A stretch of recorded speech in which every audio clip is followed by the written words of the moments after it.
You're not lazy. You're scared. And I get it.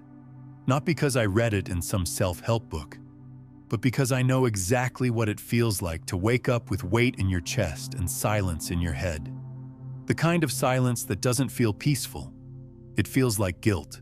You look at your to-do list. You know what needs to be done. And yet, you sit there, scrolling, distracting, convincing yourself that later is a better time. But deep down, you know what's really happening. You're not tired. You're not lazy. You're just scared. Scared of starting something you might fail. Scared of facing yourself. Scared of discovering that maybe, just maybe, you're not who you thought you were. You say, I just need motivation. No, you don't. You've been motivated 1,000 times. How many videos like this have you watched already? Motivation comes in waves. But fear? Fear builds walls. Thick, heavy walls made of what-ifs and past regrets. You're afraid of being seen trying. Because if people see you try, they can also see you fail. But here's the real trap. You're already failing. Quietly, passively, slowly. Every time you put off that small decision, every time you tell yourself, not today, you die a little inside. Let's do the math. You have 24 hours a day. Let's say 8 hours for sleep, cool. Another 8 for school or work, fair. 2 hours for food, hygiene, existing. That leaves 6 hours every single day.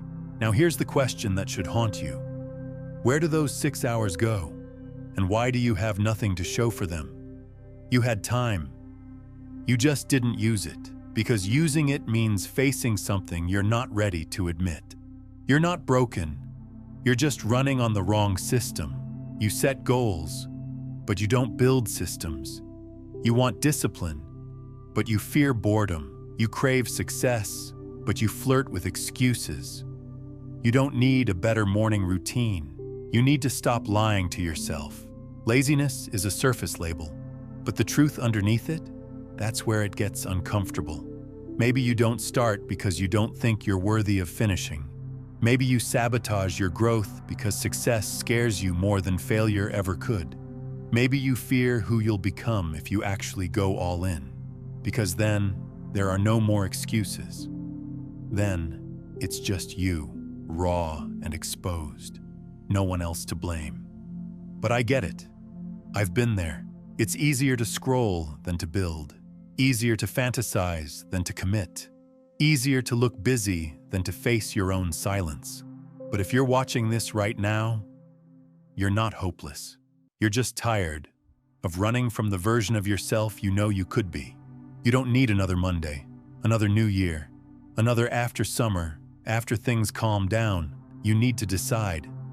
That's it. Not a full plan, not a perfect routine, just a decision to move, to try, to take one step, even if it's shaky, even if no one claps, even if it's messy, because movement kills fear and stagnation feeds it. You're not lazy. You're scared, and I get it. But here's the thing. Fear doesn't go away when you wait. It goes away when you walk through it. And you don't need to feel ready to do that. You just need to feel done with living below your potential. So I'll ask you one last time. Are you done? Or are we going to have this same conversation again next year? You tell me.